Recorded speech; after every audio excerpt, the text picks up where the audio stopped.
સૌરાષ્ટ્રના પંથકમાં ભારે વરસાદ આવતા અને ભારે પવન ફૂંકાતા ખેડૂતોને મોટી નુકસાની થઈ ગઈ છે।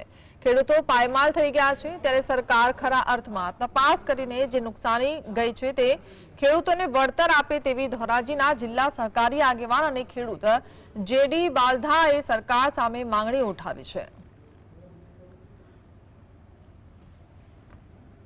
સરકાર જો આમાં કંઈક સારું વળતર આપે તો સારી વાત છે। અમારે આવું થયું છે તો પણ ઘણા ખેડૂતો પૂછવા આવે છે કે ભાઈ અમારું આ પાક કંઈ થયો તો આનું કાંઈ મળશે। એવી ખેડૂતોની મંડળી ઇન્ક્વાયરી ચાલુ થઈ ગઈ છે અને ખરેખર જે ઢોર માટેનો ચારો હતો મગફળીનો એ પણ ફેલી ગયો।